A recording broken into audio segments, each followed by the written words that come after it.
Welcome to Complete Edition, the podcast between a PlayStation Trophy Hunter and an Xbox Achievement Hunter. This is episode 14. I'm your host, Compulsive Nerd, and I am joined by my co-host, AJ. AJ, how you doing, dude? I'm doing well. Things have started to get crazy in terms of game releases and scheduling, so it's a good time. It is a good time, and I'm actually like back in like sometimes you ebb and flow with video games, but like I'm really in like a very gaming like mode right now. I'm so pumped to start like the next week and just like this whole month and then December. I'm huge. I'm like unapologetically into Game Awards. Like I love the Game Awards. It's one of my most exciting times of the year. And like it's not just the Game Awards, it's like all of them. Like, DICE, everything. I love celebrating games. I love seeing awards given to different games, and you can say it's all like off balance and based on budget, but I think there's too many categories for like people to argue stuff like that. But I love it. I love celebrating games. And I also find it's like the time of the year where I'll see nominations and games I've never heard of. And I'm like, well, now I have other games that I want to play because obviously they're good enough to be nominated for Game of the Year. And like, I'm just so freaking excited. But also, I'm about to start my playthrough of Halos, but I'm going to talk about that later. But I was sick this week, and I didn't. I'm so glad that like we recorded today, which is Monday, November 8th. Um, I'm gonna upload the podcast after. I'm gonna edit it and upload it after. But yeah, I'm doing much better, and I still you could probably hear. I hope it doesn't bother too many people. Like I'm kind of nasally. I have like a kind of a raspy voice. I hope I don't clear my throat too much during the episode. But yeah, man, I got my new phone. Like I'm doing well despite being sick. So that's that's good. But what about you, man? I'm feeling okay. I'm not ill, which is good. In terms of the Game Awards, I mean, I like them. Jeff Keighley's Game Awards, I like them as in terms of the announcements and the trailers and stuff, but I don't really care about the awards themselves. I think they're pretty meaningless, at least to me. Yeah, I mean, it's tough because I mean I feel this way about all award shows. It's not really just games, but it's like the Oscars and stuff, and I like what you said. Something I think that I can definitely agree with is what you said about putting new things on your radar, and also in terms of the Game Awards and like the Oscars and all that kind of stuff. It's like the stuff that gets nominated is usually pretty good. Like it's maybe not the best thing when it maybe should be sometimes, but it's always at least like pretty decent and interesting. So if it's stuff that you've not heard of before, it is good to get it on your radar. I think people put a lot of focus on them, and I think it's just sort of, I don't know. I mean, it doesn't speak to the consumer necessarily, except for sort of the advertising, I guess. You look at, and again, it's kind of like it has parallels with films, right? Where you look at like Rotten Tomatoes, where there'll be like a film that like critics hate and then audiences love, and vice versa. And then you see that in gaming sometimes too, and you see it in just in terms of like, I mean, like I've talked about Counter Strike before. The Counter Strike major just happened, and it got more viewers than the Dota 2 International. It had about 2.8 million live viewers. And that game's the most popular game on Steam, right? And that game's being updated and it's got new maps in the map pool. And, tons and tons of people play it and love that game. But it's like a game that, because it's old and because, it's not sexy, it kind of won't get any recognition this year. And you just see that for, it's not necessarily about like Counter-Strike specifically. You just see that for like tons of games. And then there's also like how do you assess, if like which is the better game, like Flight Simulator or like The Last of Us Part 2, like how do you compare these things, right? How do you compare like Super Mario with, Forza, right? Like you can't really do that. And so I think it's sort of, I don't know. I mean, reviews and opinions on games are innately subjective, and so then to like put an award almost as like this like pretentious like, oh, this is the best thing. It's like it doesn't really make much sense to me. but like from like a, I guess, looking at games in terms of as like an art form and in terms of that, it's tough to grapple with because obviously there's some level of like people know when like a Ride to Hell comes out, or like people know what like the highest bar of games generally is, I guess. So, it doesn't feel fully subjective, but at the same time, it's like across so many different genres and with how broad and diverse gaming is in like a really good way, it's like really hard to measure these things up against each other. And I find as well, I guess something that has always annoyed me about the culture around the award shows is that like you'll get like one indie game that gets like a nomination for like game of the year, and then that's it. Like if a year was really strong for indie games, they're not going to like nominate 5 indie games. They're going to nominate one and then like 4 AAA games, because it's like that's just how you do it, right? And it just seems so arbitrary to me. And then, you'd look at a genre like CRPGs or like racing games or whatever, or like those like 4X like strategy games that are for like such a niche audience, where it's like there's no way that they could ever win a Game of the Year award, even if it is like the whatever it means, like to be the best game or whatever. So yeah, I kind of agree that I like them in terms of the ads, and I like them in terms of the scope that you get, and like you say, lots of different categories for those games that can't necessarily win the main awards. They can still get some recognition. I think that's good. But it also sort of highlights how kind of arbitrary it all is. And yeah, it's good as long as I guess you don't take it too seriously. And like you say as well, it's useful to look at lots of different game awards from different websites and different communities, because the discussion is quite fun, and tons of different outlets will all disagree with each other, which is great. And it's a great sign for gaming that there's like so many games where it's like this could easily be your game of the year or whatever, and these different titles can battle it out and get recognition in that sense. Yeah, and not only that, but they're all like structured differently. If you look at it, it's like sometimes it's chosen, like I think the DICE Awards is chosen by developers, while the Game Awards is more chosen by like the influencers, the panel of judges, and like, the YouTube channels and stuff. It's like it's totally like separate ways that the games are picked, which then brings a totally different like diverse nomination group to both of the awards like ceremonies. And like I was saying, it's like it's a huge celebration of games. Like we're looking forward to the next ones. We're getting announcements of new ones, but at the same time we're celebrating like how fun they were this year. And I totally get your argument for game of the year. It's really hard to like, Mario versus Witcher 3 or something like ridiculous. It just doesn't that doesn't make sense for the top game of the year. But like all the other ones where it's like best action adventure, best sound design, like all these more like smaller categories that really you can compare them. And dude, the thing is, like, I vote for the Game Awards. I vote every day up until that point. And the thing is, like, I don't do the same games because I'm like, I love all these games so much. I'll just be like, so I'm going to vote this one today and that one tomorrow. And then I go through and I just kind of do that. And then I'm like, but I think in a third place, I'll do this one, but then I'm going to vote the other two more the next 2 days. So it's like, it's a fun little system of just looking at the games and processing my own thoughts and my own feelings about all the games that I played that year. And it's something that sticks with me. And it's why I get so excited. Like, I know it's not for everyone. You don't have to take it seriously because again, it's arbitrary. Nothing matters. But it's just so much fun. It's just so much fun. Like, I'd get into watch parties and, talk about the games, argue about games with your friends, and just be like, this was my favorite this year. And it's always fun to hear that. And it's not only that, but it goes across like YouTube channels. Like I'll watch, Easy Allies. They do like an 8-hour deliberation where they just argue about games all day. And I'm like, this is literally a dream for me. I love this.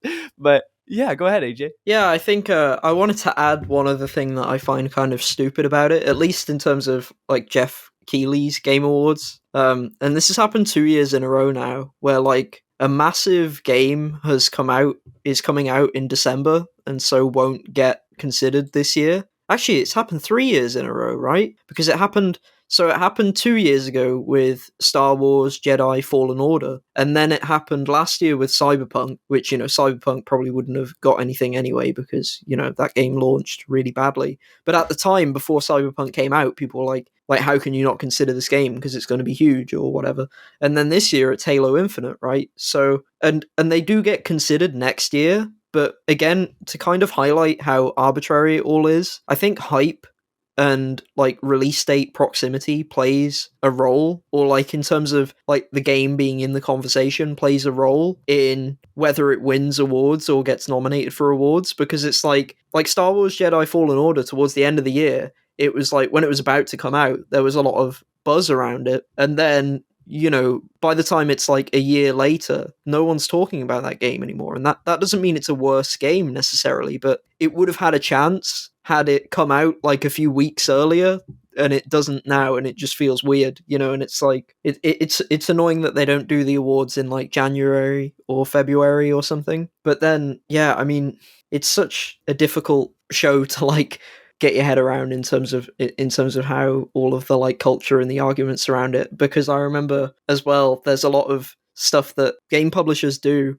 like I think Sony does this and Microsoft does this, where they'll release like a big update to a game that came out earlier in the year, and then essentially say to like outlets, hey, remember how much fun you had with this game earlier in the year? Maybe you should consider it for game of the year. Like I think that happened with Ghost of Tsushima, and it's also happening right now with Psychonauts 2. They're like doing like a bunch of patches for Psychonauts 2 right now. And it's like, I wonder why they're doing it now. Or maybe it's because the OpenCritic score is super high and the game came out a couple of months ago, and so, Microsoft and Double Fine want to be like, hey, games journalists, while you're, writing about this story and checking out this update, how about you, when you're voting for your game of the year, how about you remember us?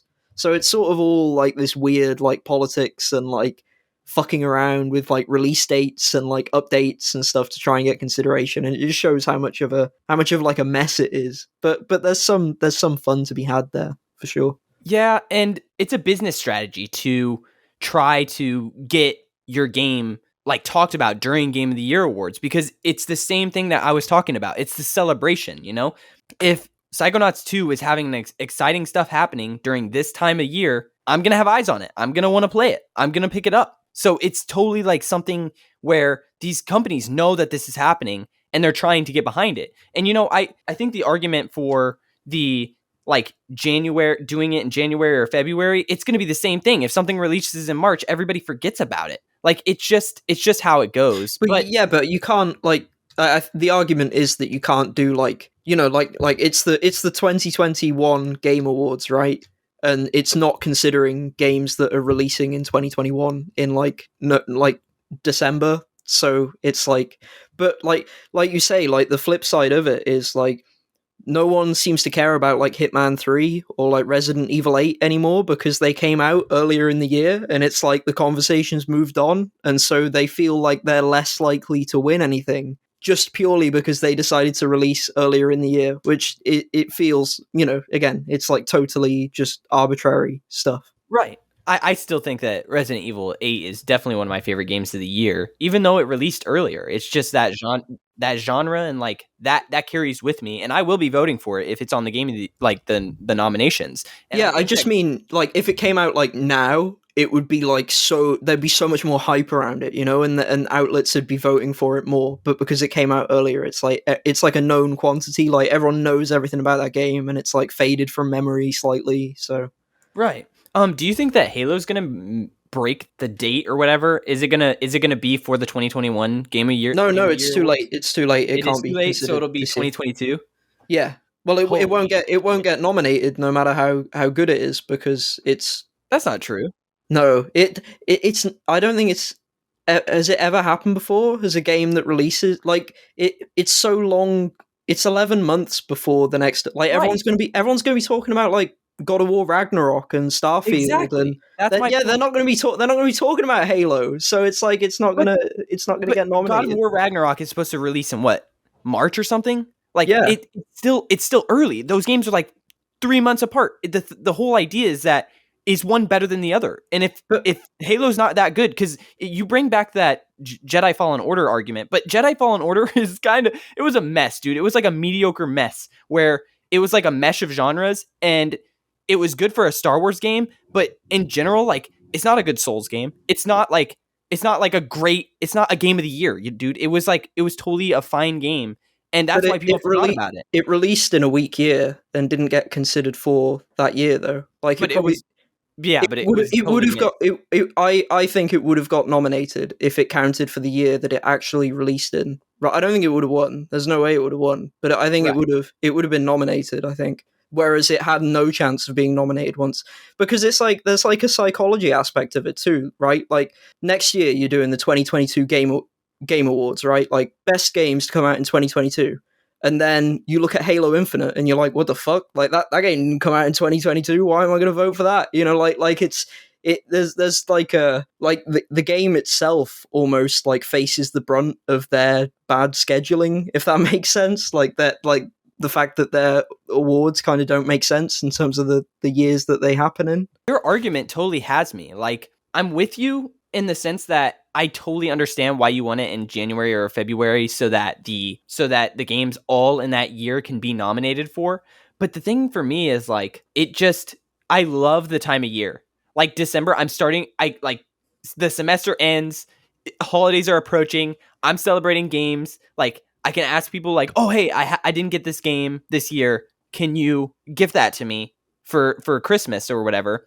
And that makes it like so, Yeah, I mean like, it's a it's a marketing thing. It's a show right. made for like advertising essentially. Like it's not a serious, a serious thing. It's like it's riding hype. This is the most like hype moment of the year. Like a bunch of games come out in November, like tons of them.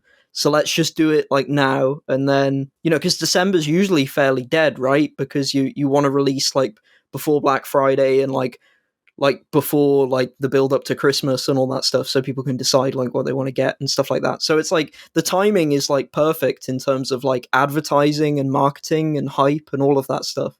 So I Yeah, understand why they do it, but it's like if you want to be like a real, quote unquote real award show in terms of like if you actually want to represent the whole year, and you'd have to do it in like January or February. But it would be watch Dice. Dice it does it in January or yeah, February. right, exactly. And it would be, it would be worse for viewership and it would be worse for advertising and all of that. But, so that's why they do it. And, And that's, statistically, Dice is. yeah, exactly. And that's fine. But, you know, I can't take it super seriously because of that. Right. Oh yeah. No, don't take the Game Awards too seriously, but I love I love how much like I get into it. I get so into it, and I get all these cool ass games and stuff, but there are so many arguments and problems with it, and it's super exciting. And one thing I think about Jeff Keighley is like, how much do you think he plays new games? Cuz I feel like part of his excitement is like just new stuff. Like never the stuff that releases. He's like, "Oh, I can't wait for you to see what's coming out." It's like, "What's coming up?" It's like, but what about now? What about the stuff that's? I guess that's what his whole shtick is. Is like he celebrates all that stuff at the end of the year, like all at one moment. You know? Yeah, I mean, I'm sure he plays games that come Oh out. yeah, I he mean, does. he gets early access to some as well, and you can tell some stuff about his gaming tastes. I think through like how he talks about stuff and like what he posts about when he's. But it is hard to get through it, right? Because he's like always. It's maybe uncharitable, but he's very good at it. But he's like always, shilling. Like he's always doing like the job, and he does it extremely well. That He it's kind of does. hard to like break through the spiel he's got in terms of that. But you see it's like you see he's incredibly passionate about like Half-Life, for example, and PlayStation as well. Like Oh yeah. and he does seem to just love gaming generally as well Oh, across the board. he has an Um, amazing passion for it, dude. We should we should reach out and try to do an interview with him on this show. I That'd be mean crazy. that's never going to happen. No, he's way too busy. He's way too busy. But it would be fun. What's it like five viewers? He's yeah. Yeah, he's gonna be like, well, I got 84 million during the Game Awards. Let's see, five. Oh yeah, no, we're not doing that. I don't have time. But sorry for that tangent, dude. I love the Game Awards. That was a fun conversation. But let's get into what we're chasing. I'll go ahead and start. I finished Alan Wake, got the platinum. I got the DLC completed. I have 100% completion on it, so that's nice. The DLCs were extremely short. I played them both twice. I played them one time through blind, and I kind of got all the collectibles I could, and then I cleaned up on my second run. And dude, just want to talk about this real quick. There's a trophy on both DLCs where you have to get through the entire thing without dying, and the controls are not exactly like on point. So Well, it it's the was really platforming, right? It's the it platforming that was. kills you because one hit kills you when you fall off the fucking the Yes. thing. It's the worst, and then you have to restart the whole thing over again. Oh my god. I only failed one time during the second one and that was it. So I lucked out. I was like if I die twice, I think I'm going to quit. Cuz like I don't know, man. I've been maybe it's like my backlog pressure or something, but sometimes I just want to move on and I just want to play more games. Like I'm really feeling the crunch time for Halo. And so I'm ready to get onto the Halo games. I've already played CE. I'm going to jump back in and I think I'm going to restart too because I'm halfway through and I started it in the middle of the year, maybe around June. So I probably forgot everything that happened, but I'm going to have fun because that campaign is really, really fun. And so I'm going to restart too and then, just drive my way through all of them. I'm not skipping anything. I'm not doing Halo 1, 2, 3, 4, 5. I'm doing, Halo 1, 2, 3 OST. Is that what it's called? ODST, Orbital ODS. Drop Shock Troopers, is what it stands Boom. for. See, and I'm gonna go through them all, and I hope that I can make it in time for Halo Infinite, and that's extremely exciting. But I'm kind of nervous too because like I was just talking about the Game Awards, there's other games that I want to play that might get nominated, but since none of the nominees are up yet, there's no reason that I need to pick up any other games. So I'll just wait till the nominees happen, then I'll pick up those games and play them. Far Cry on the back burner because it's not going to get nominated for anything. You know that. No, no, it's not. Definitely not. So it's just like one of those Maybe things. like best action game. Maybe might sneak Maybe. in as one of the five. Dude, they need a best co-op category. More co-op games. Let's highlight that shit. I love co-op. Well, You brought. it takes two would win this year. Oh yeah, absolutely. Or what's that game that you played last? It Deep didn't Rock. come out this year, so Oh, you're right. and it Oh, didn't get nominated when it did come out because it's an indie game, and indie games don't get nominated because they don't have like a multi-billion-dollar corporation being like, "Hey, you need to nominate this fucking thing to the journalists." that's true. Okay, that's true. So that's what I did, and then I started and I played all the way through House of Ashes in one playthrough, in one sitting. I love that game. I want to play the other ones because you already know I've said it 100 times. Narrative over gameplay, and this one I might like it more than it's part of the Dark Pictures anthology, and I think I like it more than Until Dawn. I really, really loved this game. Like Ashley Tisdale is one of the main characters, and I just was like freaking out just because like my childhood was growing up watching her on Disney Channel. She was on like High School Musical and Sweet Life of Zack and Cody, and I just was like I want to keep her alive, and so I was like really invested because they had like a famous person in the game that I knew, and I think that is a strength. They need to focus on that and try to do that again. I think that is a really smart thing. And then it made me care about the other characters who were surrounding her. So I really love it. But our topic on the show is this game. I'm going to talk about some things with like hunting this game, but we'll get to that later. Let's talk about your games, dude. It's been 2 weeks. Bring yours to the table. Let's talk about it. Yeah, this is going to be a long one. So I played more Deep Rock Galactic. It's still awesome. I need to get more time into it. Like I love co-op games. You mentioned that there should be a category for that. But coordinating, like being free with other people, and also, ideally you're also in the same continent as the people you play with, just because of connection and ping. So it's like to get all of that lined up is awkward. I think I can definitely play with Americans, and it's fine. It's good.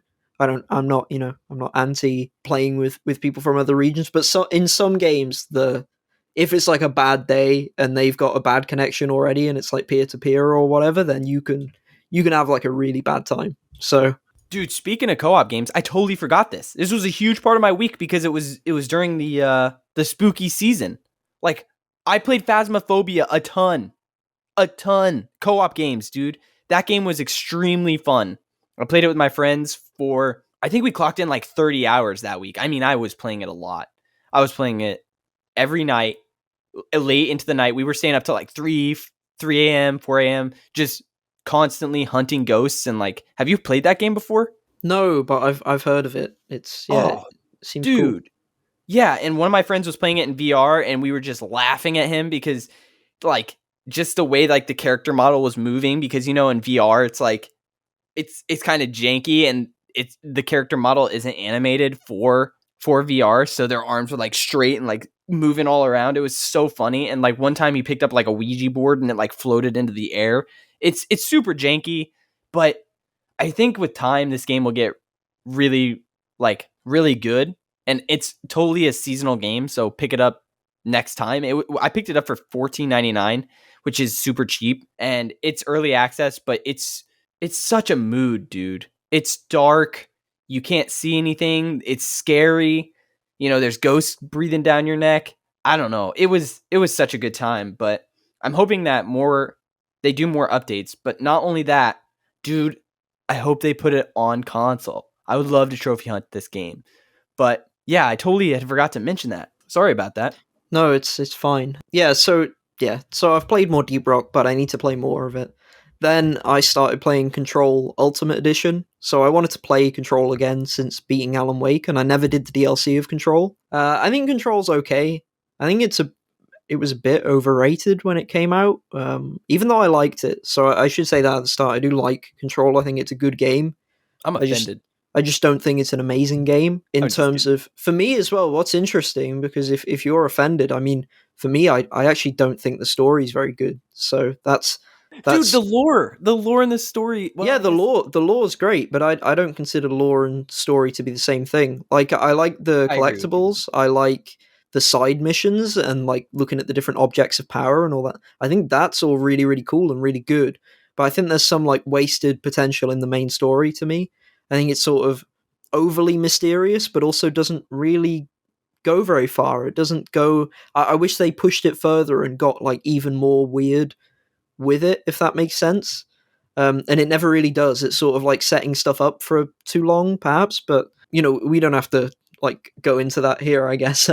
But I liked the game more replaying it. I think maybe it's because I could focus on the gameplay more because I've seen the story. I was going to say I know the story, but so much is mysterious and vague that you're not really supposed to like fully know what's going on, right? Like that's part of it, which I appreciate as well. I love the atmosphere in that game as well. So like the side quests, the lore, the atmosphere, I love all that stuff. So I don't want to act like I hate the game. I think we both probably mostly agree on the game, but I like Alan Wake a lot more. And then I also understand the map a lot better. I got lost quite a bit on my first playthrough of Control, and I think the map isn't brilliant. But I understand it now and I know it, so that's helpful and makes my experience a lot more fun. I picked it up back at launch, and that map was terrible. It was all Yeah, one shade, and they definitely updated it and they fixed it. So I definitely understand your experience of it being better. yeah, it's Um, like I guess as well, like the context is kind of important because I think I went from like I was so high off of Alan Wake, and Quantum Break was kind of like it's okay, and then like Control comes out and it's pretty good, but I'm like, Alan Wake was like awesome. Alan Wake was. I never got lost in Alan Wake. Like I never experienced any of this like awkwardness. And it's like I always knew what was going on in Alan Wake, and there was mystery, but it was a really really compelling mystery, and it was like it was right on that perfect like balance of like uncertainty and mystery, but still really intriguing and also has a level of clarity that I appreciated. So I think that for me, it's almost like I love Max Payne as well, so it's like I already held that studio in like such high regard that it's like it almost makes you look at it more harshly. I think that's true for games generally. Like, when God of War Ragnarok comes out, when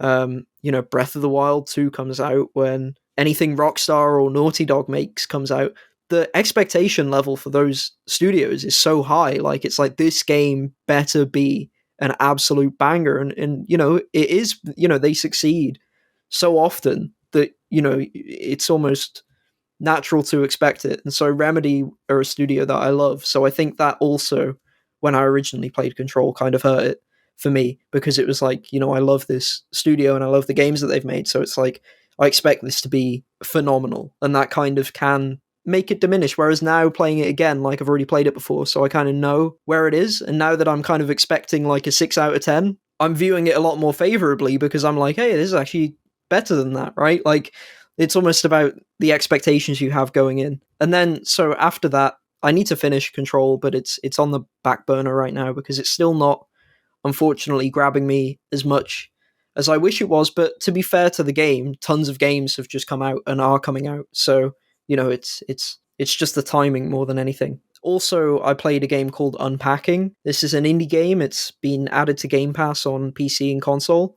It's a very, very easy completion. Takes about an hour and a half if you know what you're doing, maybe about 4 or 5 hours if you don't. And you essentially just unpack things into rooms, and it's like a puzzle game where you unpack stuff from boxes and you have to put it in the right place. And it's, it follows like real life logic. You put the keyboard on the desk, and you put the salt shakers in the kitchen, all that kind of stuff, right? And the game's interesting to me. I mean, it's very sort of zen-like and relaxing and minimalist, but it also tells its story through gameplay, which is a thing I like. I hold in incredibly high regard. Like, even if it's a very simple, kind of unambitious game, I kind of really appreciate whenever a game tries to tell a story through its gameplay, because I think that's the dream. That's like the ideal standard for gaming, essentially. If you can use the medium to its fullest and do that, like there's tons of potential there, I think. So the way it works is you unpack things in this house,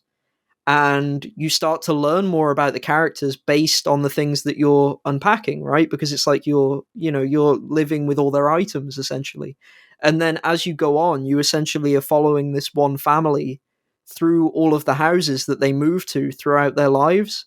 So every level is like a big time jump. And so you start off like essentially like unpacking items into this little girl's room, and then you progress with her as she gets older and has children of her own and all of this stuff. And then you unpack their things, and you see like how some like family items have come along, and there's also like differences in their like personalities, and you can tell it from everything that you're unpacking. And so that's like a really cool concept to me, and it's I've not seen anything like it before. I don't think the game's amazing. It's not trying to be, I guess. But it's pretty relaxing, and it's a good time, and it's an easy completion. I saw as well. It kind of makes you feel quite existential, because you've got like this personal look at their life, and then you think like you only move house maybe like, I don't know, like 5 or 6 times, 6 or 7 times in your life, maybe. I mean, it's different for everyone, obviously, but you kind of think like that's really limited. Like, you really start to go through the years pretty quickly if you have that perspective, which is like a weird thing to think about. I saw this game at E3, and I'm so excited that you brought it today. I put it down in my journal. When I watch E3, I write all the games that I'm interested in. I write them down, and on Twitter, I saw the sound design for that game being shown off, because you can take like canisters and like put it on the back of a toilet, and it sounds different than when you put it on a sink, and then when you put it on the carpet or you put it on the bed, it sounds all different. And I'm like, this is incredible. But it's like, I just want to play that game so bad. And now that you're talking about it and you're saying like it's a short completion, I might do that this week, dude. Like, no joke. Yeah, it's great. Like you say about the sound design, the attention to detail is really cool. Like, and everything acts like you can like open drawers and like put stuff under the bed, and you can, like, when you get like a picture or like a poster or like a drawing, you can like put it on, like you can like pin it to a board or like put it on your wall, or like you like unpack magnets and you can put them on the fridge, and you can like write stuff out on the fridge with like there's so much like interactivity there. And then there's also like there's times where you unpack like games consoles, and there's one where you can like put the GameCube in like the entertainment center, and then if you press the B button on it, it like turns it on, and it like connects it to the TV, and then like it has like a game that comes up and stuff like that. Like, there's so much detail that you can miss that just makes it really charming and feels like it was made with love. I saw as well, David Jaffe, Twisted Metal and God of War designer and Absolutely. YouTuber. Yeah, he when he was playing this game, he was like crying. He was getting like all emotional about it, because he was saying, because in the first level you're like unpacking this like, daughter, like little girl's like items, and he was like reminiscing about like being a parent, and like how quickly children grow up, and how you sort of only have this experience once and then it goes away. as they get older, and he was getting like super emotional about it. And that's like a whole, neither of us have had that experience, obviously, but it's like a really interesting perspective. It's like I say about it being like existential, because how I was thinking about, like, I'm only going to move house, a handful of times, right? So it's like it really would capture like your life on like fast forward, and that's just so, I don't know, weird and almost like spooky to think about. So just like a really, really interesting game that's like so simple, but just, I don't know, emotional and thought provoking. Maybe a bit sort of artsy, but I enjoyed my time with it. And then next, so I went back to Doom Eternal. I thought I was done with this game, but they added a 6.66 update, which is Horde mode, and they added achievements and trophies. It's like 3 achievements. I've done some of Horde mode. Again, it was like in between finishing unpacking and waiting for like Call of Duty and Forza to unlock. I played some of the Horde mode, and then it was like, then the other games came out, and it's like I can't do this yet, so I'll have to go back and finish it. But it's more Doom Eternal. It's a fun mode. There's a lot of care put into it. It's not just like, it doesn't just like drop you in a room and then like infinitely spawn enemies. It's like the Horde mode is like a campaign. Like, you do different arenas, and if you do really well, you get like bonus rounds where you can do some platforming and you can collect coins and things like that, and you get like a score for that. And then as you go along through the levels, you get like more weapons. Like, you start out with only one weapon and you have to like survive the Horde mode with that, and then you get more weapons, and then you go through different levels and the arenas get tougher, and you get more like bonuses and stuff like that, and that's really cool. So it kind of surpassed expectations, but it's still not something where I'm like, you must play this. It's more something where it's like, they added achievements, so I'm back to get the other achievements. That's and it's a fun time. So then after that, I've been playing 2 games. They came out at the same time, or at least, so Forza Horizon 5 comes out tomorrow, but you can get early access to it if you either buy the premium edition or buy the premium edition add-ons and have Game Pass. You can play it early.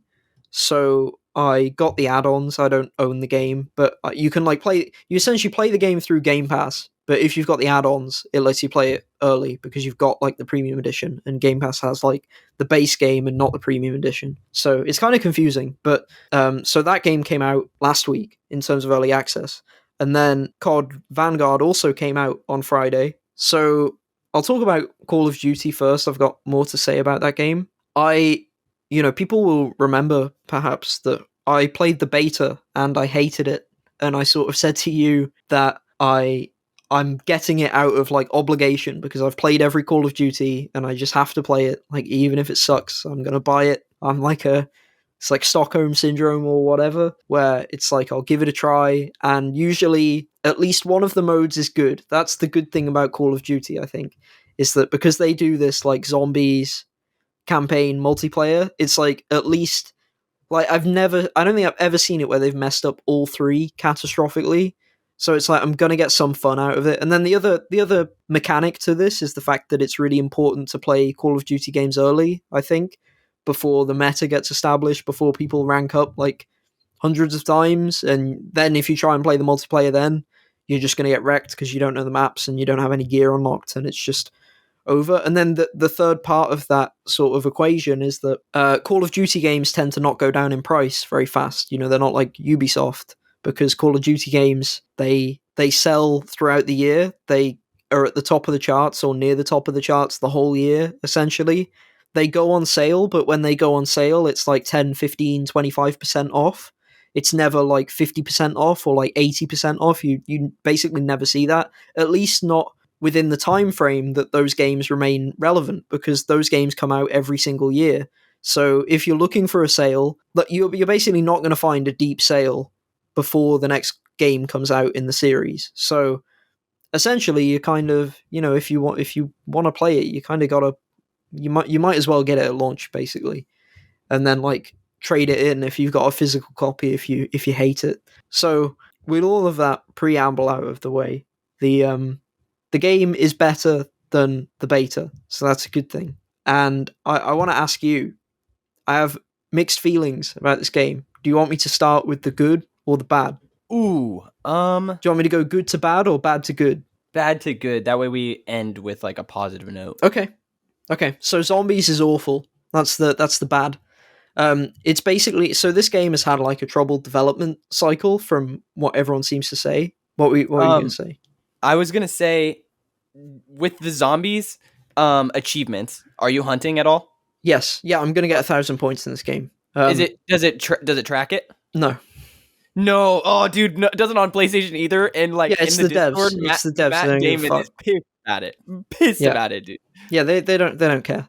So the yeah, zombies sucks. So this game had a troubled development history, from what I can tell, and Treyarch were like called in to do the zombies, and I feel bad for Treyarch because Treyarch did Black Ops Cold War, and that game was like ahead of where it should have been. Like they got rushed to do Cold War because it went Black Ops 4, then it went Modern Warfare 2019, and then the next one is supposed to be like Sledgehammer's game, which is Vanguard, but they were fucking up apparently. So then Treyarch had to like rush through Black Ops Cold War and get that out like faster. So they got it out like a year in advance. And then Vanguard apparently was still under issues. So Treyarch had to go in after doing Cold War and make the zombies mode for this new Call of Duty. So they've been like overworked, like I don't know, and they're like insane. So, and you can really tell because maybe it's just like a correlation and it's not causation. Like it's maybe it's completely unrelated. Maybe they add ages on this, but my impression is that they rushed this and made it in like a ridiculous amount of time because it's a really like empty map. Like it's really easy to run around it. It's just an empty hub. You just spawn in and there's no weapons to buy off the walls. There's just the random weapon box and you can go in with your own loadout. And then there's a pack a punch machine and there's this like upgrade machine that's interesting, I guess. And it's just a really open area, and then instead of opening doors, you go through portals, and the portals take you to either a reused campaign map, an old zombie map, or a multiplayer map, or a different place on this map. So they teleport you to like a reused area, basically from another part of the game. They teleport you there, and then you have like a challenge to do. So it's like you can like pick up these like slates and like put them in like this big crystal, or you can follow an orb around, or you can just stand around and survive for 2 minutes. But it all feels like padding. Like you go through the portal, you do that little challenge, and then you go out of the portal, and then the gate opens, and then you do that about 5 times, and then that's the whole map, and then that's just it. And then you just sort of stand around, and you can go in the portals if you want to, but that's it essentially. Like it just feels so lazy and bland. There's no Easter egg in this version of zombies. There's no wonder weapon, and even the pack a punch, when you pack a punch your weapons, they look exactly the same. They don't have any new skin like they always used to. They just look the same. They fire like purple bullets instead of regular bullets, and that's it. And then it just feels like a rip-off of zombies from previous games. And then as well, the difficulty sucks. Like it's way too easy. For some reason all the zombies in the hub just sort of stand around. They don't even run at you. You could stand at one area, you could clear out one half of the map and then stand in that area and put your controller down and you won't be attacked. Like it I've never seen anything like it in zombies before. They like I don't know if the AI is broken or if it's supposed to be that way. I really don't get it. And it's also super easy. The zombies barely seem to spawn. And then all of a sudden it goes from being super easy to impossibly difficult because they spawn these zombies. I mean, I guess spoilers for zombies if anyone cares, but they summon these zombies that have guns, which is just so lazy. They spawn zombies with miniguns and they just shoot at you and they have a ton of health. So essentially you get to like round 10 and the game's like, okay, we want to kill you now. So we're just going to spawn in these fucking guys and they just shoot you to death. And or if you survive them, then they send these other zombies that just run at you really, really fast and have a lot of health. So they basically like it's just like they ran out of ideas and they just couldn't be bothered. So zombies it's actually like a 3 out of 10. It's like it's terrible. It's really bad. I can't imagine buying a game like this game just for zombies. People should wait. They're gonna patch it. They're gonna improve it. They've said as such, which is how you know that even they know it sucks because they're like, we're gonna fix it. I'm sure they didn't use that wording, but And then it's a shame because I really liked Cold War's zombies. I think it was the best part of the last COD. So it's really a shame. And then, so to go up in quality, to get better, the campaign is interesting, kind of. It's varied enough to remain interesting, but it's still quite forgettable. I did it on veteran, and it took me about 5 hours. The optional achievements are quite good. They're fine. Most of the game is flashback sequences, and it kind of feels like, I don't know, like the pacing is off because so the game's about 5 hours, and the vast majority of the campaign is flashbacks.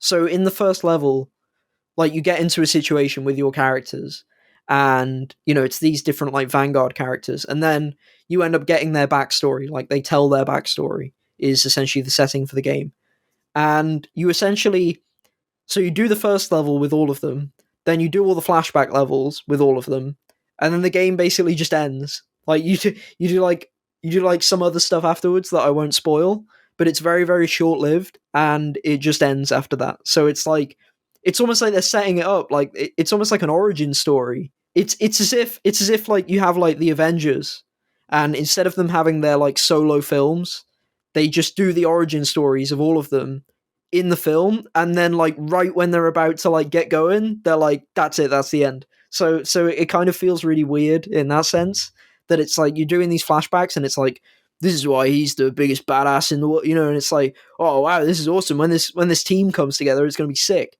And then it happens for like 10 minutes, and then it's like, that's it, it's over. So I don't know if they're setting up a sequel, but it kind of feels lame in that sense. Do you think that was because of rush development or like the troubled development cycle that they maybe ran out of time and they couldn't like do what they wanted? Yeah, maybe. I mean, I'm of two minds about it because I think Modern Warfare 2019, it was a reboot of Modern Warfare, and kind of like a retelling. And that game definitely sets up like Modern Warfare 2 as well. So I kind of think it might be partly that they were rushed, and partly that people loved Modern Warfare 2019 in terms of campaign. So they might have gone like, oh shit, like we're going to try and do the same thing where we like set up another game with this game, if that makes sense. But the problem is like you have to make sure that the original game is like really good as well. Like you can't just get away, like you have to lay the foundation in a way that it leaves people wanting more, but like is also good enough on its own, and it doesn't really manage to do that in my opinion. So the campaign, it's still like 5 or 6 hours, so it's not too short. And there's some like really interesting missions with this Russian sniper woman. That's a good mission. Well, she has two good missions, and then the others are okay. But there's one mission where like you fly a plane, and the controls are really bad as well. So it has like so many ups and downs. It just sort of evens out as being like a 5 out of 10. Like it's fine, but people are going to forget about it. People are going to forget about it like really really quickly. And again, it kind of hurts the cutscenes as well because most of the cutscenes are just people talking about flashbacks, and it's like why? Like it is like they forgot half the game almost, but it's not necessarily too short, so it's not even quite that. And then there's like a good boss fight in it, and there's some cool abilities as well that I wasn't really expecting.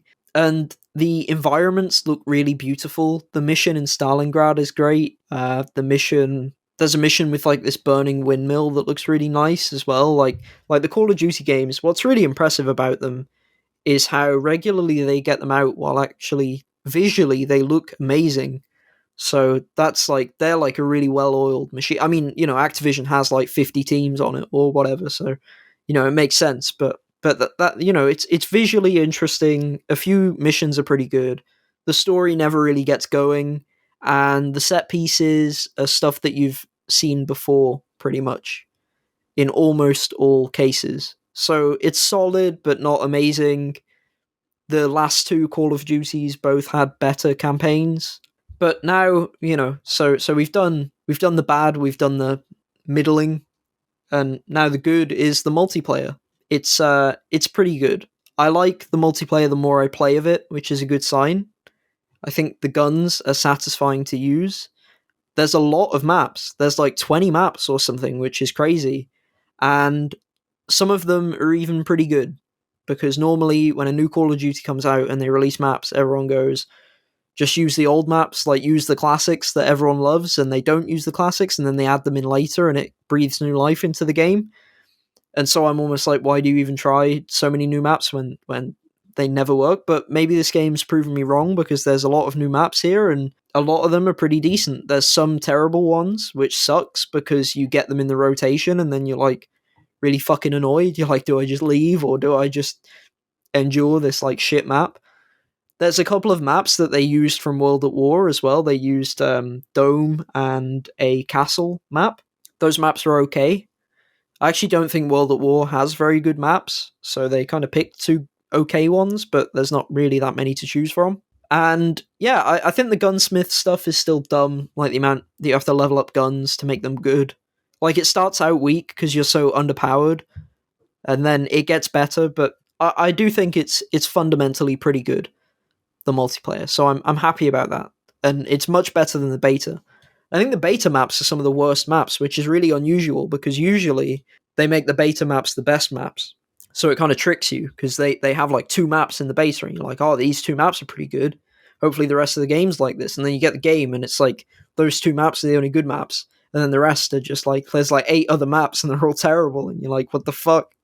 So this time they didn't do that, which is very good of them. Although that to me says more that they just didn't know which maps were the good maps. Like, they thought that those maps were the good maps, and they're not the good maps, which is perhaps more worrying. So I'm enjoying that, and I'm going to keep playing it some more, get to level 55, because there's an achievement to get to max level, Prestige 0.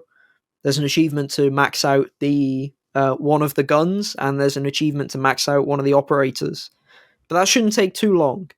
It'll take, it's a bit of a grind, but it's not too bad. It's not like you have to get to like max prestige or anything like that.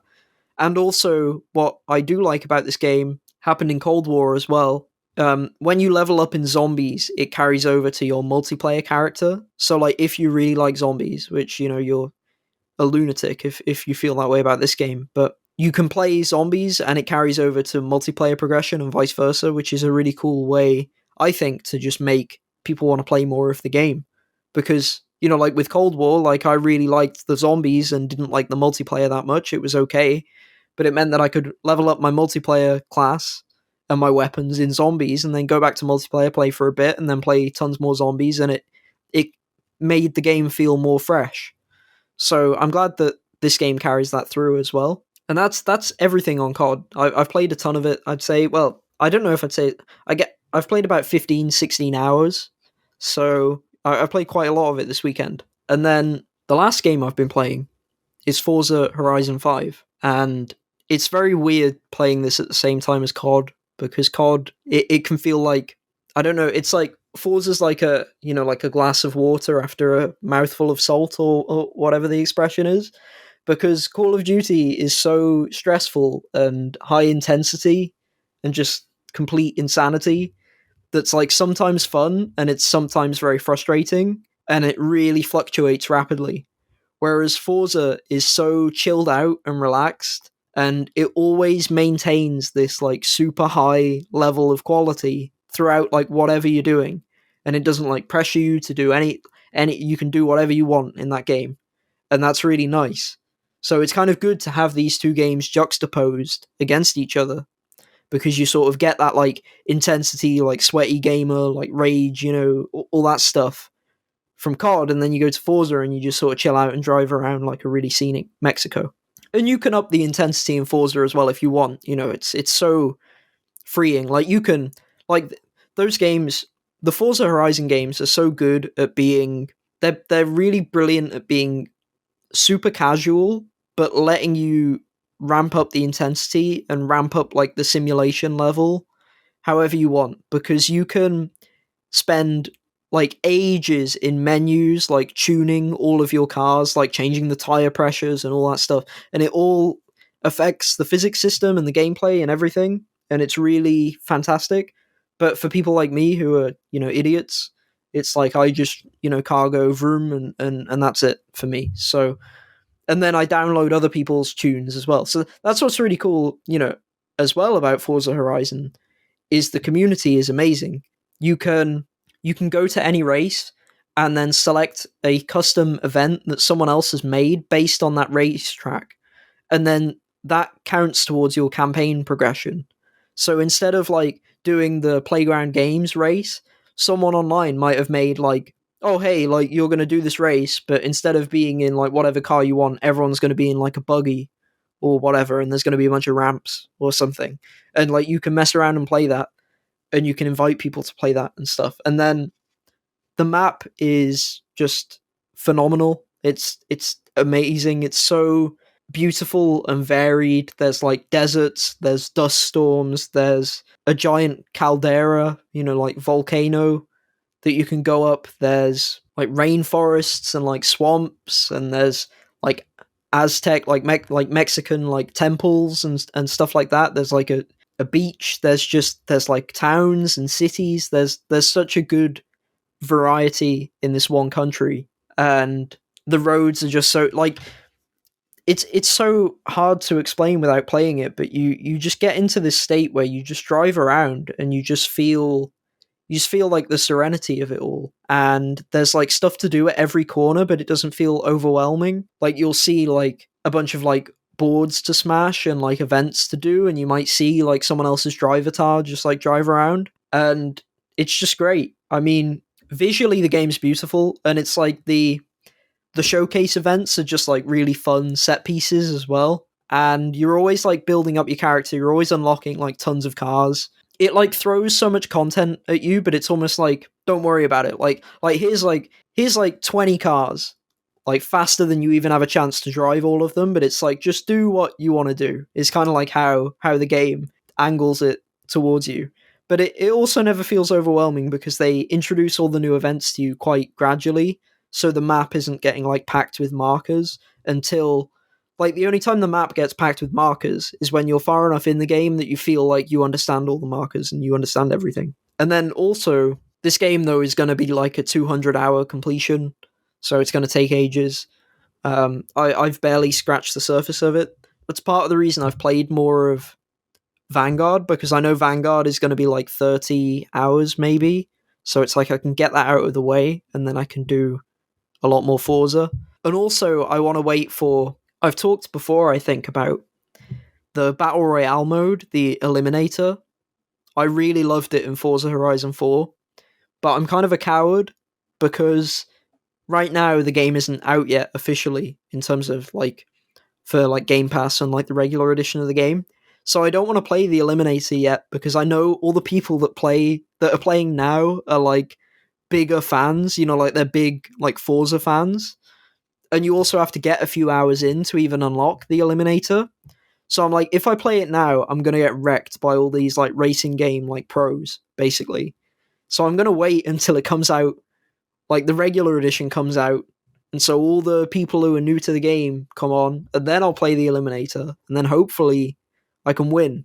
Is the dream, because only one person can win in this like 1 versus 100 style, 1 versus 99 style battle royale game. So I've really gotta play it because I loved it before, but I'm gonna wait a couple of days. Like I'm still learning the map, I'm still scouting the map. I'm like there was something in Forza Horizon 4 where there's some walls you can drive through, like you can just bust through, and some walls you can't bust through, like the whole map isn't destructible. And it's the same for like trees and stuff.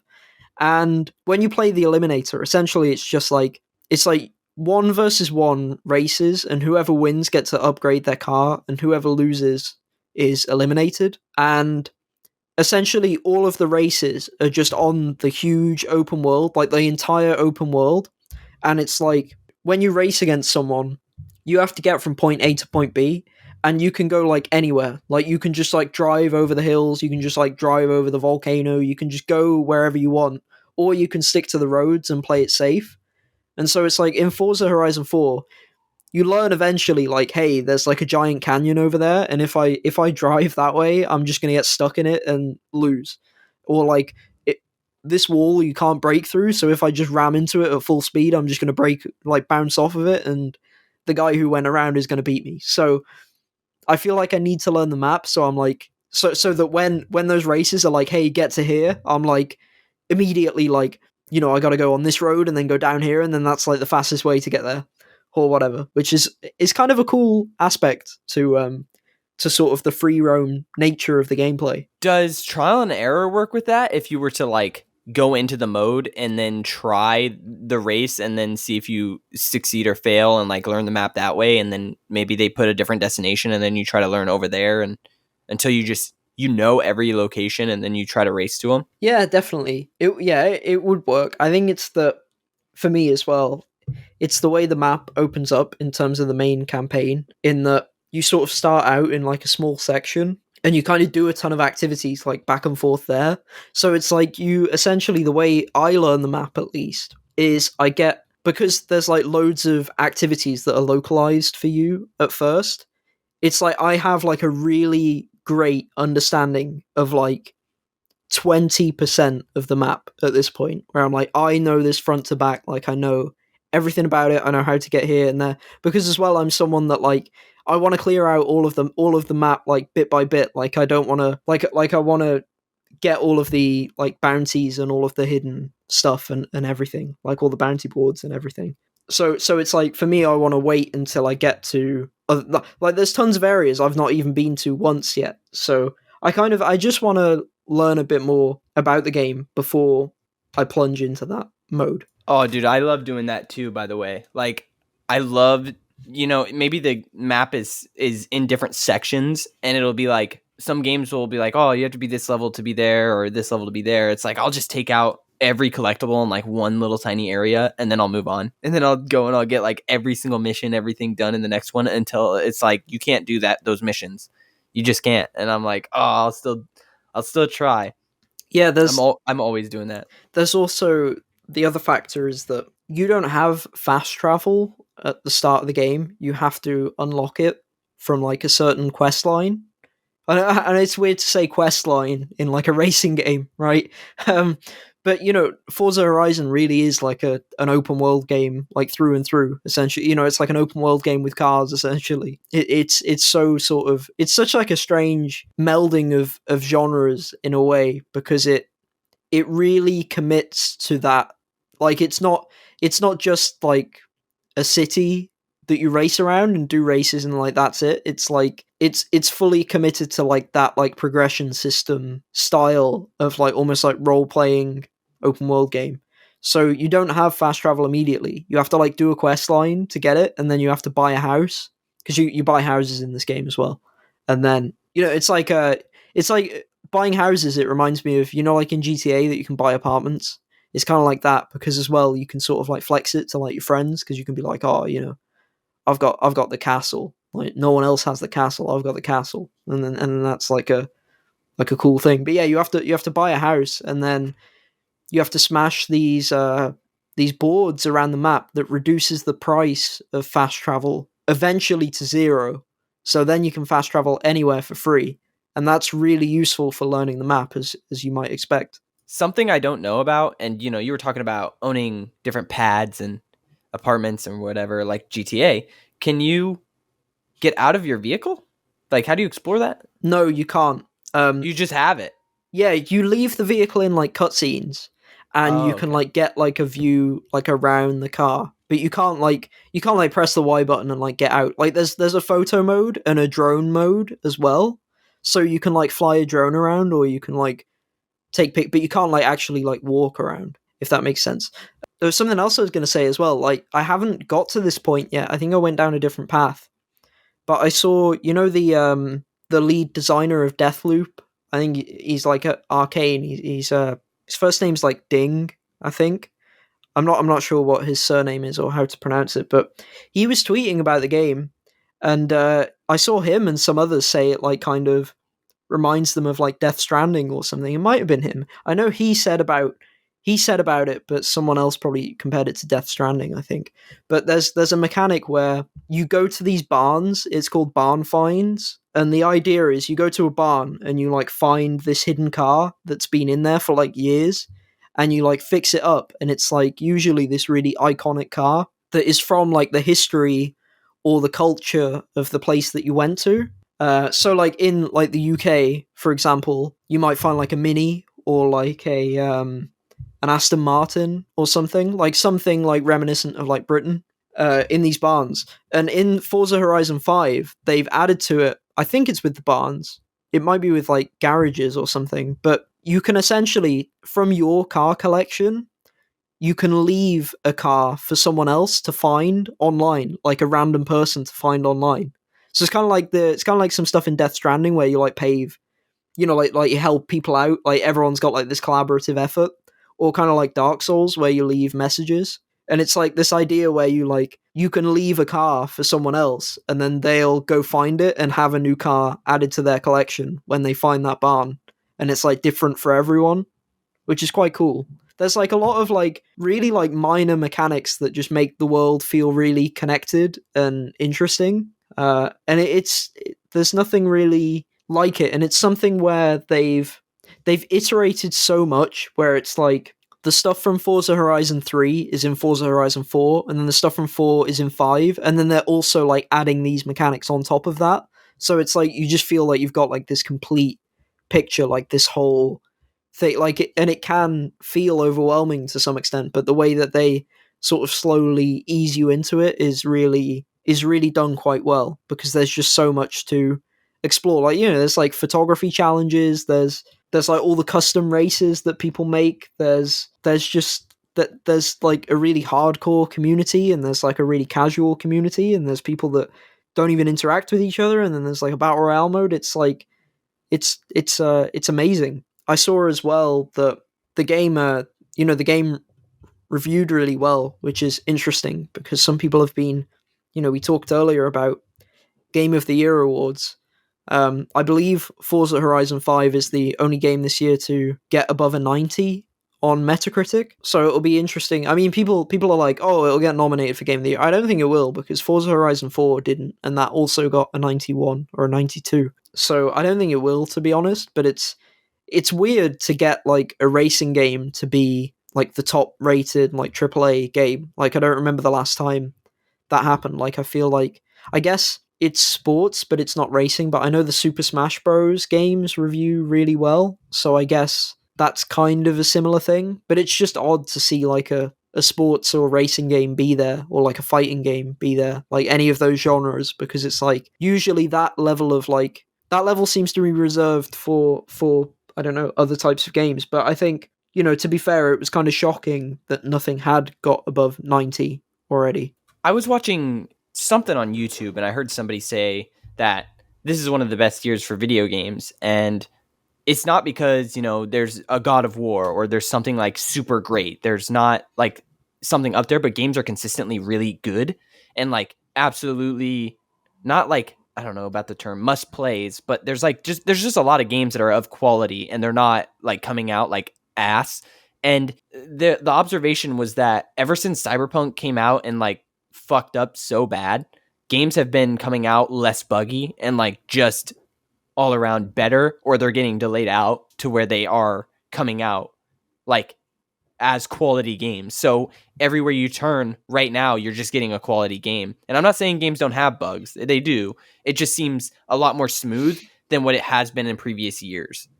Yeah, I guess as well, maybe there's something to be said about, I don't know, I've just thought about this now, so it's like probably complete nonsense, but like maybe there's something to be said about like with, COVID and everything. A lot of games got delayed that might have been like pushed out the door faster. There's some games that got like, they didn't get delayed enough because of COVID, but then there's probably other games that were like, normally they wouldn't get delayed, but they have been delayed because of COVID, and they probably would have needed a delay, and if that makes sense, but like not gotten it. So it's like, Yeah, it makes sense. I'm thinking about it in terms of like Forza. This game took an extra year in development to come out, and a ton of stuff got delayed, and a ton of stuff that's coming out this year is stuff that was delayed, right? Like, so, from 2020. And so that probably helps. And like you say, I'm sure that Cyberpunk is a factor in that as well, because people saw how badly that went.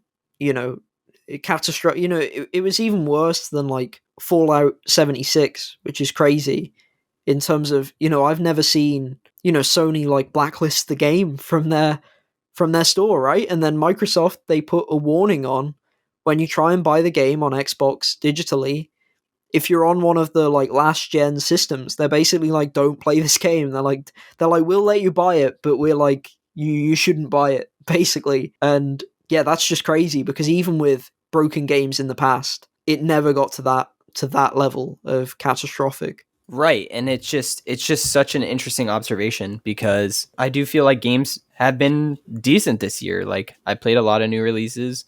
Resident Evil 8 was fine. I don't remember it having any problems, and like was it Death Loop came out Yeah, was pretty good. Like we just have games. Look at Forza, like all these games totally fine, not super buggy.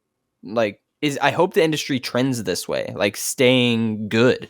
yeah. But Forza looks so good, by the way, like visually. Like it yeah, looks that's like I felt like you know when Ratchet and Clank got like marketed and like looked like ripped apart and like looked at it, like that game looks so phenomenal. Like it looks so good. And Xbox had Flight Simulator, but that was kind of it.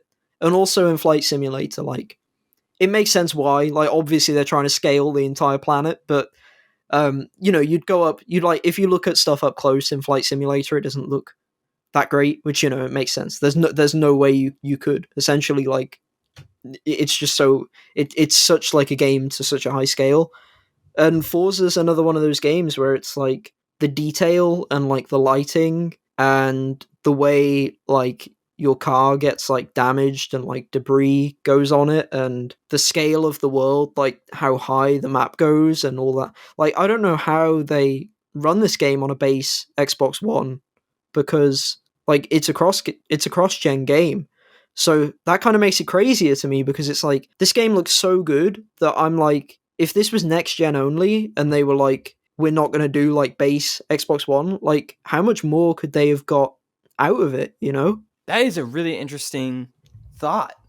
I'm all about like leaving last gen behind, but I know how much sales happen there, so they can't. But like PC tends to develop for the high end, and then the low end PCs can handle it. So I don't know. I don't know how much it affects everything, but Yeah, I mean, I I assume, I guess, to answer my own question, I know that it depends on like the engine as well yeah, because some engines and some games are just so much more scalable than others. Like I know that like we've talked about Doom Eternal, that id Tech engine. If you play Doom Eternal on like a even a halfway decent PC, you can get like 200 FPS, like 300 FPS in that game, and that game looks pretty good, right? Like it doesn't look terrible. It doesn't look like some like awful piece of shit or whatever. So it's like some engines and some ways that games are like designed is that they probably like it kind of sucks in a way that Playground, they probably were like, right, we know that this has to run on Xbox One, so let's spend some like resources to make sure our engine and what we're making scales really well so that it's got like unique and like visually impactful changes for the next gen stuff, but also we can run it and it can still look pretty good on past gen. So I guess if you know from the outset that that's what you need to do, some engines and some teams are just good at it. But yeah, it's crazy, and it's one of those games that like gets me excited in terms of visuals and next gen, even though it's not a next gen game, which is quite weird. But yeah, it reminds me of like Ratchet and Clank in that sense because it's like this looks great, and I'm like, give me more, give me more to look at. I'm excited for next year and everything. man, that is so true. I love next gen. I love video games. Video games rule. Is that it for your games this week? Yeah, that's everything. All right, well then let's get to the topic on the table, and it's something that I mentioned earlier. So I played House of Ashes, and this is a story based game where you're making decisions, and based on your decisions, you get different outcomes. And I've been trophy hunting it. I'm 76% through, and there are no guides on it, so that's kind of been a little bit of a struggle. I'm just kind of going to forums and I'm seeing how people are doing the trophies a little differently. And I still have maybe 11 trophies left. And I have another 3 playthroughs, and the game is 6 hours long. And it feels like torture. replaying this game. Like, I get to see an occasional new cutscene or an occasional new dialogue, and that keeps it semi interesting. And I just don't know how I feel about these replaythroughs on games. And what I mean by that is just playing it over and over back to back and trying to decide, like, should I take a break? Should I keep going? I'm almost there. I'm 76%, like, I'm almost there. It's 3 more playthroughs. That's like 18 hours. I can do it. But I will give them this. It was a really great idea to add chapter select and carry over your choices through that. So, like, one of the trophies in the game is to have everybody live at the end, right? Awesome. And then there's another trophy that's like, have everybody die at the end.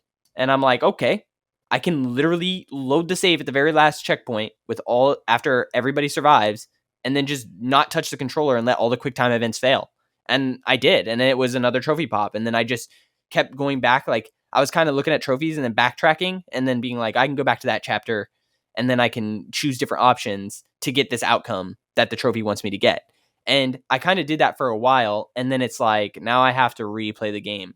And I did play it a second time, so I've played through it twice. And because I did the first playthrough, I did it. I don't know how to say this. So I did it normal on my first playthrough, and then I put it on easy for my next playthrough so that I didn't fail quick time events, so that I could get everybody to the end. And then I just kind of was making sure that I'm not going to lose.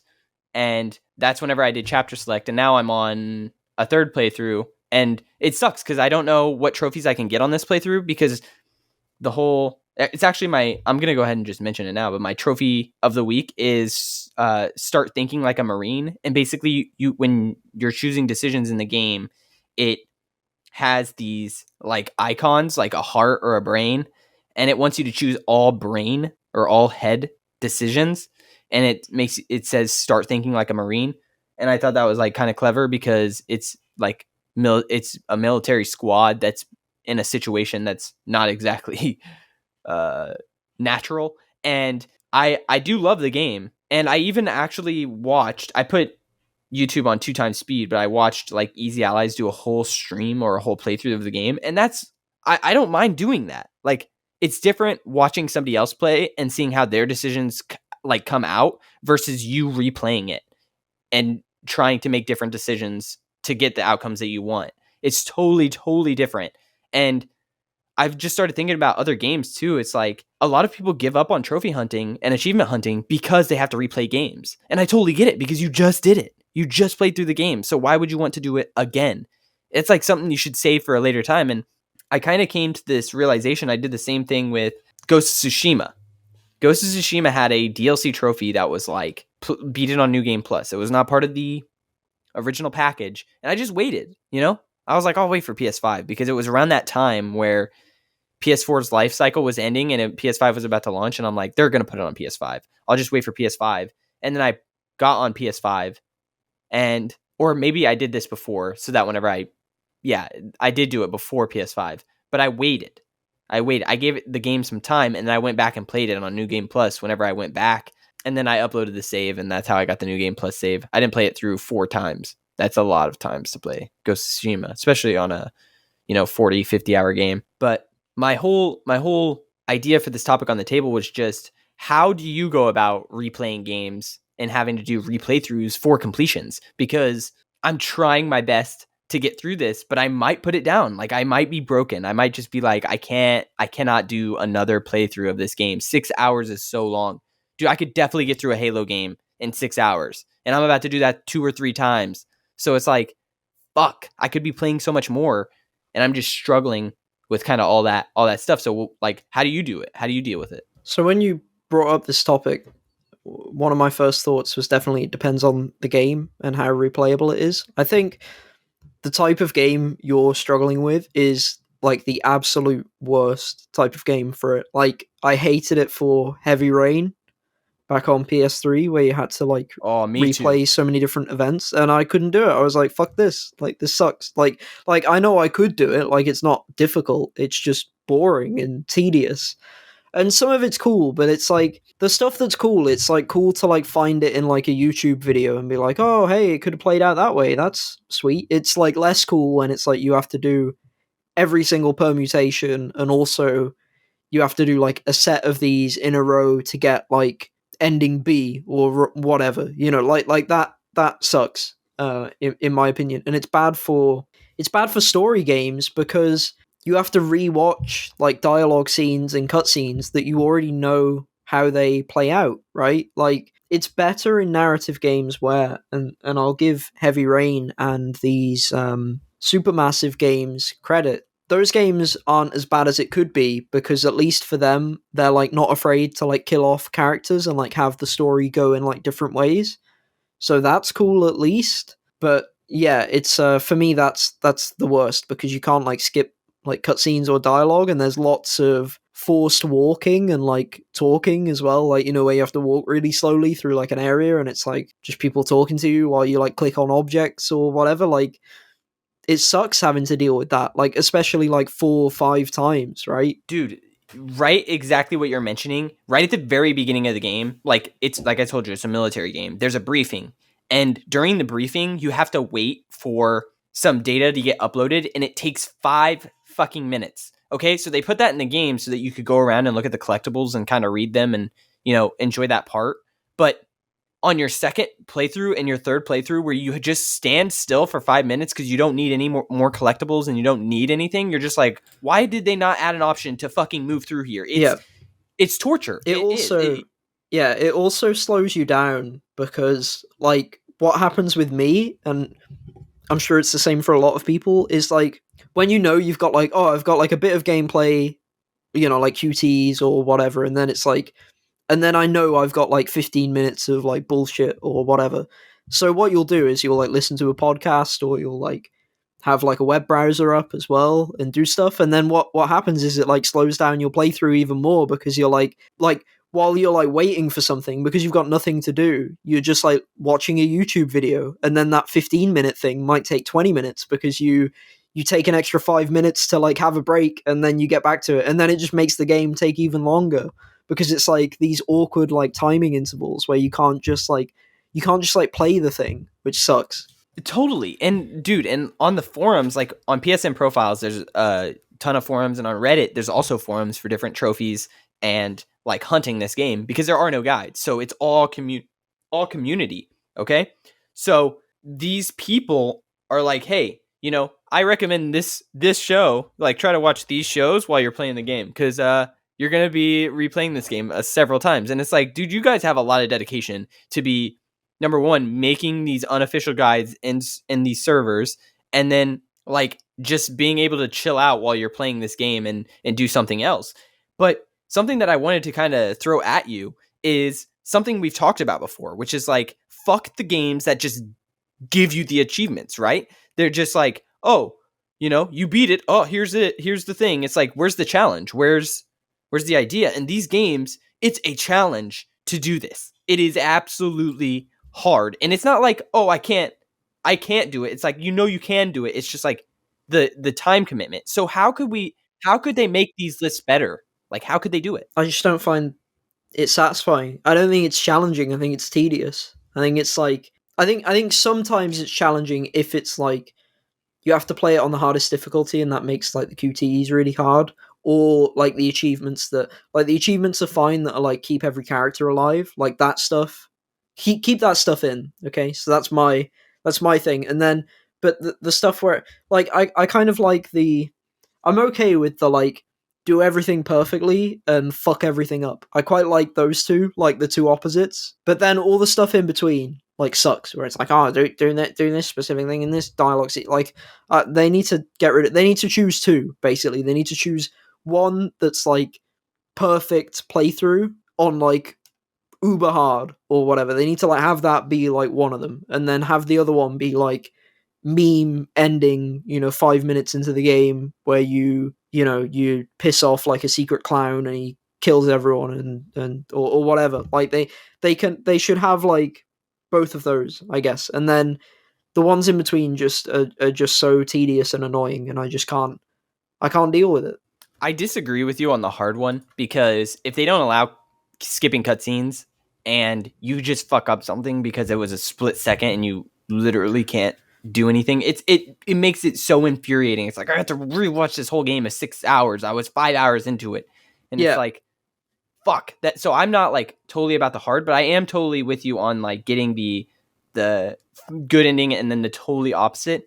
But I think that it's fun to kind of, they have to write them in, but like get the fun dialogue options and then maybe chapter select to let you do that. But man, requiring like 5+ playthroughs, no, stop.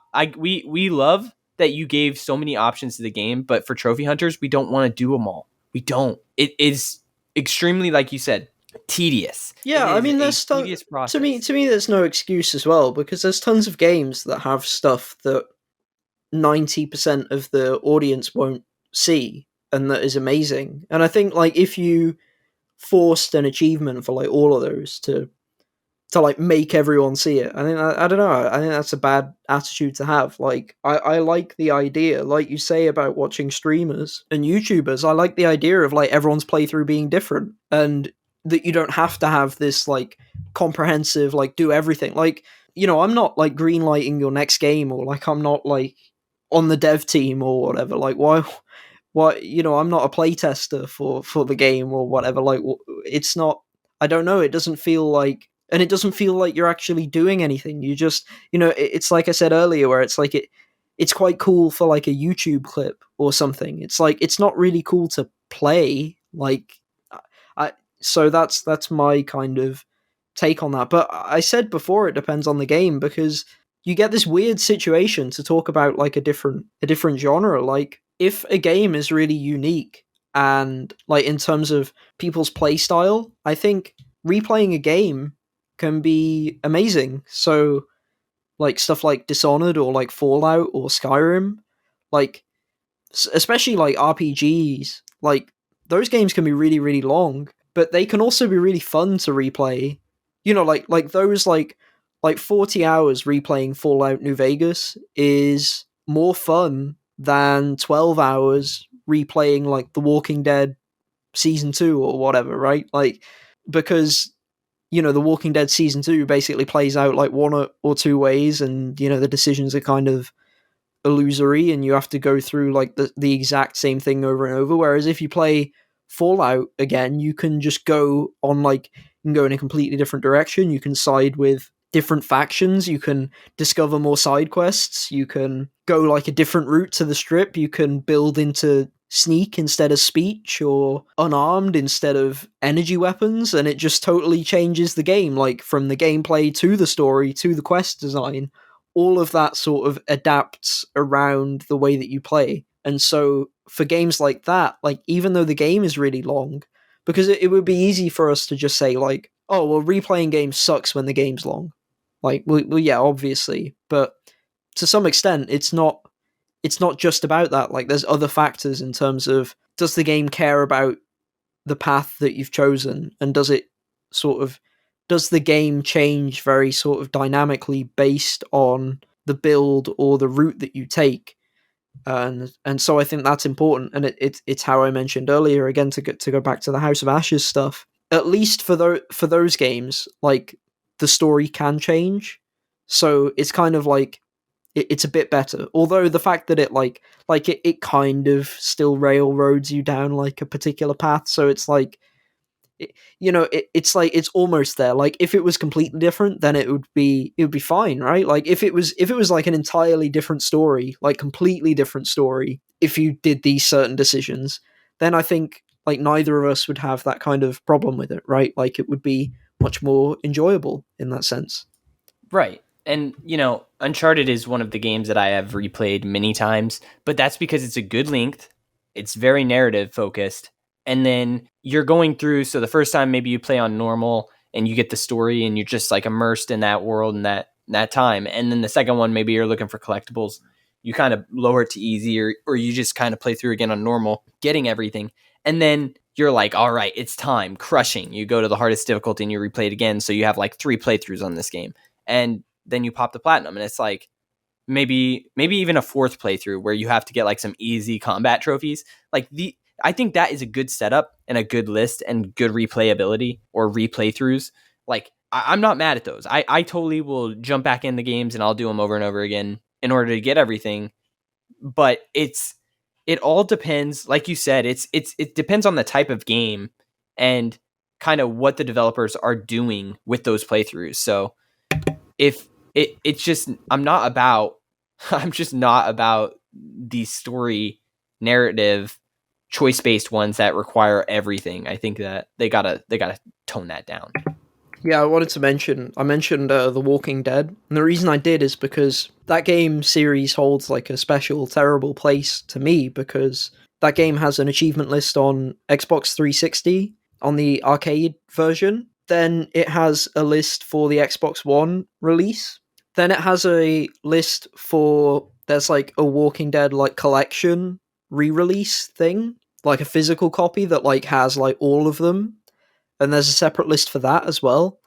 And I think there might be one more separate list as well. I think there's like a PC list or something, or there's some other list I think, but by like the third or fourth list, and it's like I think the one that was really bad was when they re-released the Xbox One version, and it was like all of the seasons put together, because you sort of forget how long all of the seasons are combined, and you're like, oh fuck, like I've just committed to like 40 hours of this, like 40 hours of this like linear narrative game, and it's like I've already played through it twice before, like I've already done all of it twice, and it's like I'm doing it for a third time, and it's like nothing was what like I'd probably rather replay like I'd probably rather replay like an 80-hour massive sprawling RPG than do 40 hours of that, because it's like you're like playing it and you're like I want to die, I want to kill myself, because also it's like in that game as well, it's not like it it can be annoying because you can't even like zone out sometimes, because if your character dies in that game, it's not like the game carries on. You have to like replay the like you get sent back to the checkpoint, so it's like a narrative game, but also you have to actually be like paying attention, even though none of the achievements are missable. And so yeah, that game, I've played it too many times, and the last time was a huge mistake. Like I should have just said, I think it was like 4,000 gamer score the last time when it was like all put together, 4 or 3,000 gamer score, and that's a lot of gamer score, but it wasn't worth it. I shouldn't have done it. Yeah, I mean, I have done the heavy rain one, and that was torture. That was very much torture. So I know what you mean. Of maybe I shouldn't have done it, but with this one, maybe I Yeah, they could. released it again. They did release it again. God damn it! Yeah, it's yeah. Okay, so it's yeah. So okay, so it's The Walking Dead. Fucking hell. Okay, so it's The Walking Dead season one, right? Xbox 360 version, and that's 600 gamer score, and it's like 10 hours. It's like 5 episodes, 2 hours each. Then there's The Walking Dead Xbox One version, again 10 hours. Then it's The Walking Dead Windows, 10 hours. Then it's The Walking Dead season 2 Xbox 360, The Walking Dead season 2 Xbox One, The Walking Dead season 2 Windows. Then it's The Walking Dead: A New Frontier, The Walking Dead Michonne, The Walking Dead The Final Season. Then it's The Walking Dead Collection, the Telltale series, which is the 4,000 gamer score, 140 achievements version. And then it's The Walking Dead, the Telltale Definitive series, which is all of the series again, re-released again. So I can't even like count up how many that is right there, but it's way too many. It's absolutely ridiculous. And I didn't do the last one. And the reason I didn't do the last one is because it gave you 1,000 gamer score total for every series. Like every series combined is 1,000 gamer score, which means it takes 50 hours to do it, and you get 20 gamer score every 2 hours, basically. So 20 gamer score every 2 hours. I was like, nope, fuck that. Like, never, not doing it again. Like, I've replayed it so many times. No way. That's the only one I haven't done, I think.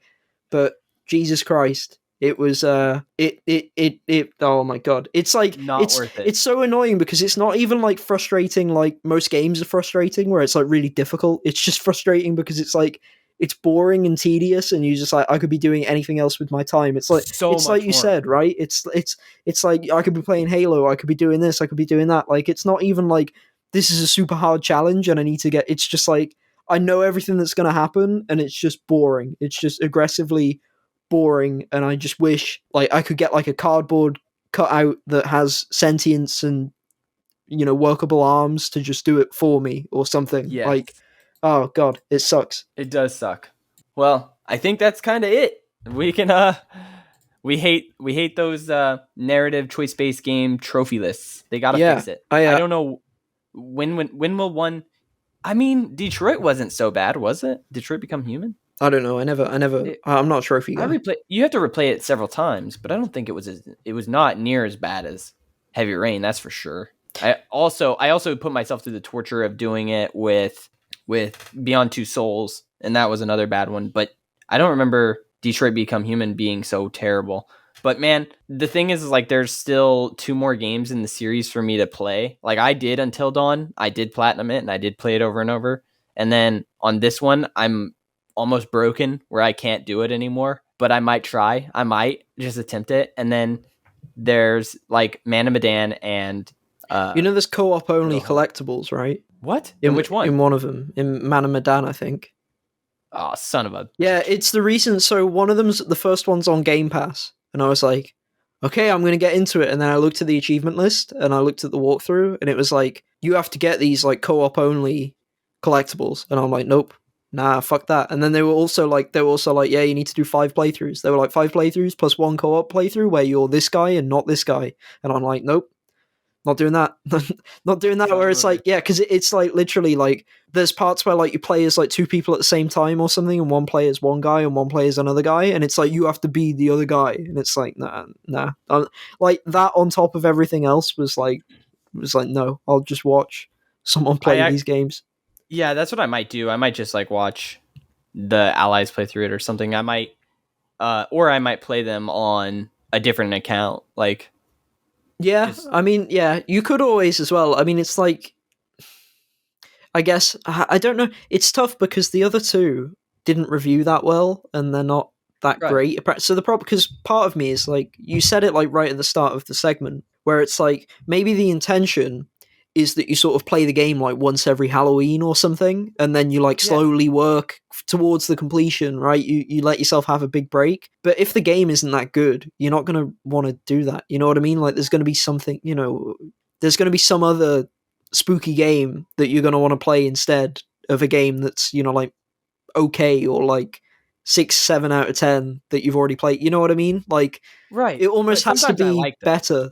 But these ones are real up in the air. Like for me, I might love them or I might just be like, I don't know why I wasted my time with that. And that's why I should maybe attempt it on a different account. But that's such a risky gamble because then it's one extra playthrough if I do want to trophy hunt it.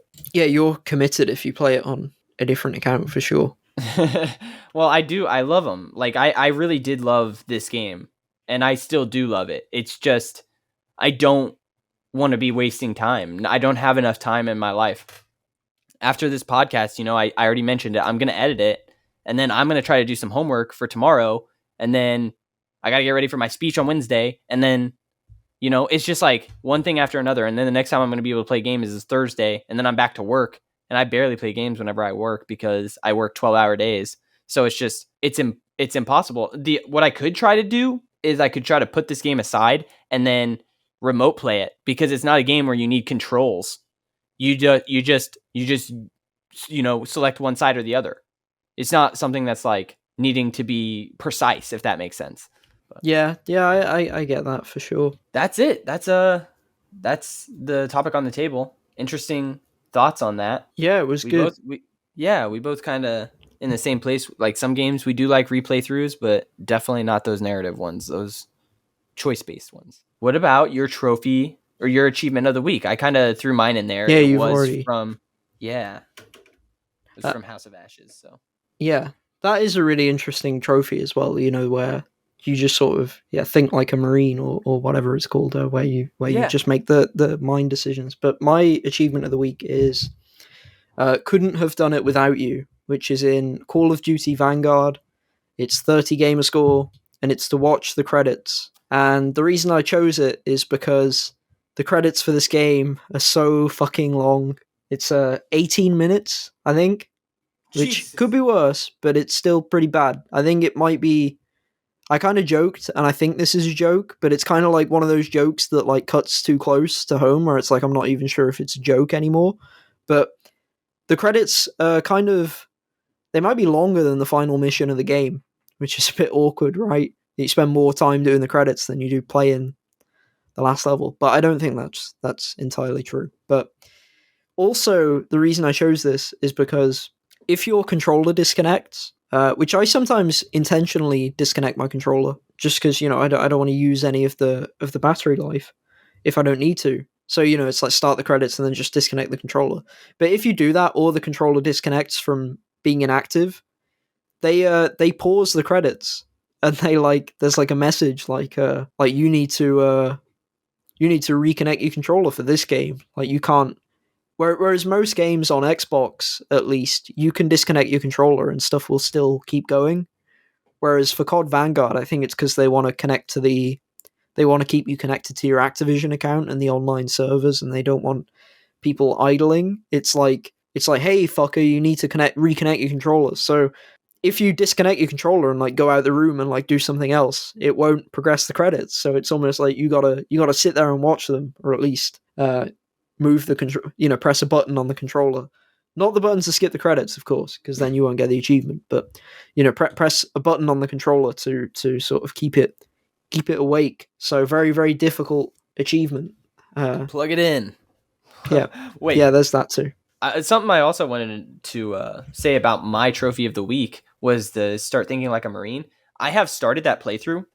I started it this morning, and pretty cool. When you pause it, it says in the corner, you've only made head decisions. So you know if you fucked it up or not, which is really, really nice. It's like, oh, fuck, I fucked it up. I need to restart. It's like I was thinking, I was like, oh no, because I did an option and it was a polite option. And most of the Marine options are not very polite. They're just they're very orderly. They're strict. They're like, no, this is what we're doing.